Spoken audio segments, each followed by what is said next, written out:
नमस्कार, मैं रचना शर्मा। चढ़ती कला टाइम टीवी देख रहे हैं सभी दर्शकों का स्वागत करती हूं। आप देख रहे हैं उत्तर प्रदेश के समाचार।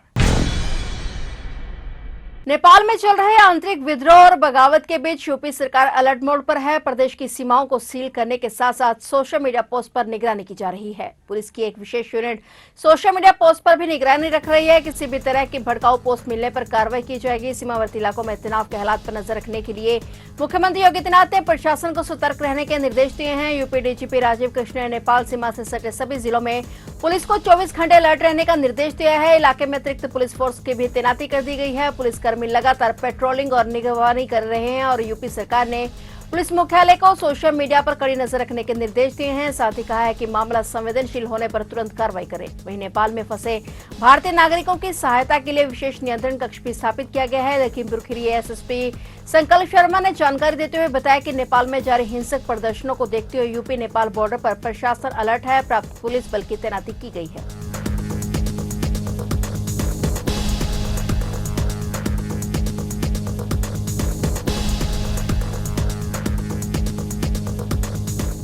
गोरखपुर में जनता दर्शन के दौरान मुख्यमंत्री योगी आदित्यनाथ ने अधिकारियों को गरीबों की जमीन पर कब्जा करने वालों के खिलाफ सख्त कार्रवाई करने का निर्देश दिया। उन्होंने कहा कि सरकार हर व्यक्ति के जीवन में खुशहाली लाने के लिए संकल्पित है और किसी के साथ अन्याय नहीं होने देगी। इलाज के लिए आर्थिक सहायता मांगने वालों को भी मुख्यमंत्री ने भरपूर मदद का आश्वासन दिया। मुख्यमंत्री योगी आदित्यनाथ ने अधिकारियों को स्पष्ट रूप से निर्देशित किया है कि गरीबों की जमीन पर यदि किसी ने कब्जा किया है तो तत्काल जमीन को कब्जा मुक्त कराने के साथ दबंगों को कानूनी सबक सिखाया जाए। किसी जमीन पर अवैध कब्जा करने वाले कमजोरों को उजाड़ने वाले बख्शे ना जाएं। उनके खिलाफ विधि सम्मत कड़ा एक्शन लिया जाए। सरकार किसी के भी साथ अन्याय नहीं होने देगी और हर व्यक्ति के जीवन में खुशहाली लाने को संकल्पित है। सीएम योगी आदित्यनाथ मंदिर में आयोजित जनता दर्शन में लोगों की समस्याएं सुन रहे थे। मंदिर परिसर के महंत दिग्विजयनाथ स्मृति सभागार के बाहर कुर्सियों पर बैठाए गए लोगों तक वह खुद पहुंचे और एक एक करके सबकी समस्याएं सुनी। इस दौरान करीब 200 लोगों से मुलाकात कर उन्होंने सबको आश्वासन दिया कि किसी के साथ अन्याय नहीं होने दिया जाएगा।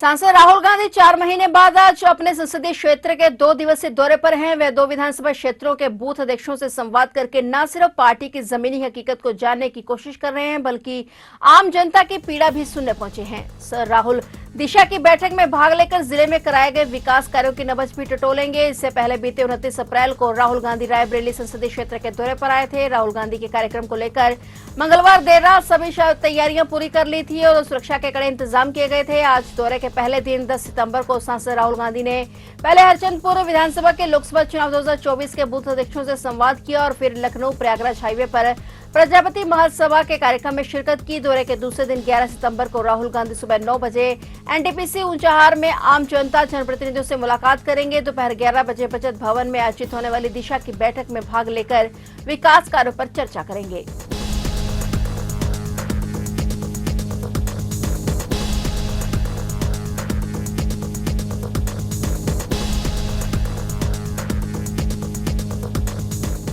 उत्तर प्रदेश के बागपत जिले से सनसनीखेज मामला सामने आया है। यहाँ एक महिला ने 3 मासूम बेटियों का कत्ल कर खुद भी जान दे दी। उसका पति कमरे के बाहर सो रहा था लेकिन उसे इसकी भनक तक नहीं लगी। सूचना पर पहुंची पुलिस ने शवों को कब्जे में लेकर पोस्टमार्टम के लिए भेज दिया है और मामले की जानकारी में जुट गई है। जानकारी के मुताबिक बागपत के टिकरी कस्बे की भोजपुरी पट्टी में 29 वर्षीय महिला तेज कुमारी ने अपनी 3 बेटियों 7 साल की कुंजन और 2 साल की किट्टो और 5 महीने की बच्ची मीरा की चुनरी से गला घोंटकर हत्या कर दी और खुद ने उसी चुनरी के फंदे से लटककर आत्महत्या कर ली। वारदात के समय उसका पति टूरिस्ट बस का चालक विकास घर के बाहर सोया हुआ था और एसपी सूरज कुमार राय के अनुसार विकास दिल्ली में ट्रैवल एजेंसी में टूरिस्ट बस चलाने के कारण काफी बार महीनों तक घर नहीं आता था और इसलिए पत्नी तेज कुमारी उसके साथ बच्चियों को लेकर दिल्ली में रहना चाहती थी। इसको लेकर विवाद होने के कारण ही तेज कुमारी द्वारा यह कदम उठाने की बात कही जा रही है। देखिए, आज दिनांक 9 सितंबर 2025 को थाना दोगट पे सूचना मिली कि टीकरी गांव अंतर्गत एक घर है जिसमें एक महिला अपने बच्चों के साथ रहती है और इसका दरवाजा अंदर से बंद है और खुल नहीं रहा है। इस सूचना पर तत्काल थाना दोगट पुलिस जब यहां पर पहुंची तो आवश्यक वीडियोग्राफी करते हुए दरवाजे को तोड़कर जब खोला गया तो एक महिला का शव पंखे से लटका हुआ और अन्य इसके 3 बच्चों का शव बिस्तर पर पड़ा हुआ मिला। बच्चों के गले में भी चुन्नी लपेट के बांधी हुई थी। तो प्रथम दृष्टया ये मामला ऐसा लग रहा है कि महिला के द्वारा इन बच्चों का गला घोट के स्वयं आत्महत्या कर ली गई है। पूछताछ में महिला के पति ने बताया, जो कि एक टूरिस्ट बस ड्राइवर है, कि किसी बात को लेकर इनका गृह क्लेश चल रहा था और 24 घंटे से इनकी बातचीत नहीं हुई थी। ये महिला अपने बच्चों को अच्छी शिक्षा हेतु शहर में जाने की जिद कर रही थी, जिसका पति विरोध कर रहा था। इस बात को लेकर इन दोनों के बीच में थोड़ी कहासुनी हुई थी। आज शाम को जब ये घर लॉक होने की बात आई तो इन्होंने पुलिस को सूचना दी। थाना दोकट के द्वारा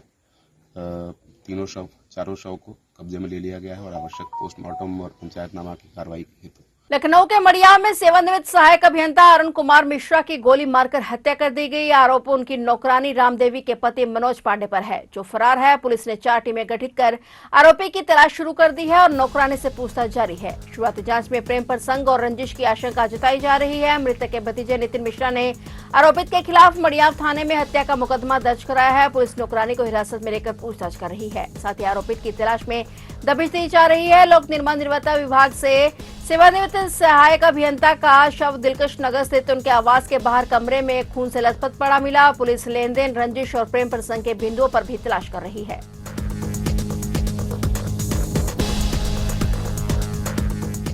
बरेली के बिथरी चैनपुर थाना क्षेत्र में कार सवारों ने शिक्षक दंपत्ति के इकलौते बेटे को अगवा करने की कोशिश की और किसी तरह वह आरोपियों के चुंगल से बचकर भाग निकला। शिक्षक पिता ने रिपोर्ट दर्ज कराई। पुलिस ने जांच पड़ताल कर महिला समेत 5 आरोपियों को गिरफ्तार कर लिया है। आरोपियों में शामिल महिला ने ही अपहरण की साजिश रची थी। यह महिला उनके घर में किराए पर रहती थी। आरोपियों के पास से अपहरण की कोशिश में इस्तेमाल कार, बाइक, मोबाइल फोन और तमंचा बरामद किया गया है। उन्होंने अपने 2 अन्य साथियों के नाम भी पुलिस को बताए हैं। एसपी उत्तरी मुकेश चंद्र मिश्रा ने मीडिया को बताया कि रामगंगानगर निवासी गेंदन लाल और उसकी पत्नी सरकारी शिक्षक हैं। 21 अगस्त को सुबह 7 बजे उनका बेटा पीयूष घर से स्कूल के लिए निकला था और रास्ते में कार और बाइक से आए कुछ लोगों ने उसे अगवा करने की कोशिश की। पीयूष किसी तरह उनके चंगुल से छूटकर रामगंगानगर कॉलोनी की तरफ भागा और लोगों की भीड़ देखकर आरोपी वहां से भाग गए। पीयूष के पिता की तहरीर पर रिपोर्ट दर्ज कर पुलिस आरोपियों की तलाश कर रही थी। पुलिस टीम ने डोरा रोड स्थित गांव मोहनपुर उर्फ रामनगर के पास से आरोपियों को गिरफ्तार कर लिया।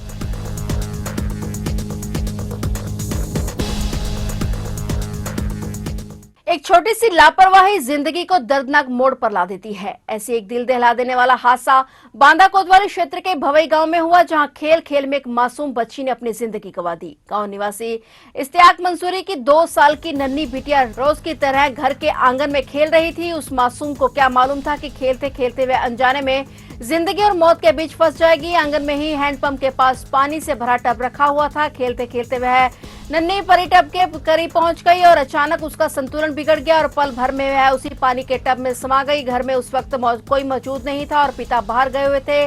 मां कपड़े फैलाने छत पर गई थी और इस बीच मासूम बच्ची तड़पते रही और कुछ देर में पानी की गहराई में उसकी सांसें थम गई। जब मां वापस आंगन में लौटी तो बच्ची कहीं दिखाई नहीं दी। घबराकर उसको इधर उधर देखा और नजर टब पर पड़ी तो वहां दिल दहला देने वाला मंजर सामने था। बच्ची पानी में उतरा रही थी। चीख पुकार सुनकर परिवारजन और पड़ोसी दौड़े, लेकिन तब तक देर हो चुकी थी। रोते बिलखते परिवारजनों ने उसे बाहर निकाला, मगर बचाने की उम्मीद की हर डोर टूट चुकी थी। सूचना पर पहुंची पुलिस ने घटनास्थल का जायजा लिया। पुलिस ने मामले की जानकारी दर्ज कर ली है।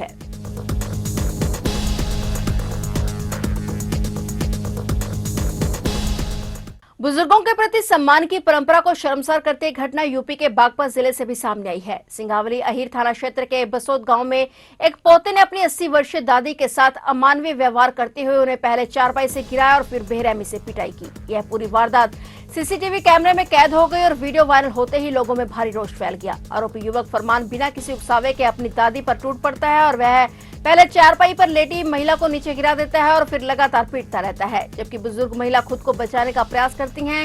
इस घटना को लेकर हैरानी की बात यह है कि बुजुर्ग महिला की कुछ दिन पहले ही मृत्यु हो चुकी है। परिजनों ने घटना को लेकर कोई शिकायत दर्ज नहीं कराई, लेकिन पुलिस ने वीडियो वायरल होने के बाद खुद ही संज्ञान लेते हुए जांच शुरू कर दी है। एसएसपी परवीन सिंह चौहान ने बताया कि एसपी सूरज कुमार राय के निर्देश पर मामले की जांच सीओ बागपत को सौंपी गई है। जांच के आधार पर आरोपी के खिलाफ वैधानिक कार्रवाई की जाएगी। और वहीं गांव में इस घटना को लेकर गहरा आक्रोश है। ग्रामीणों का कहना है कि यह सिर्फ एक पारिवारिक विवाद नहीं बल्कि मानवता को शर्मसार करने वाली घटना है। आरोपी के खिलाफ कड़ी कानूनी कार्रवाई की मांग की जा रही है।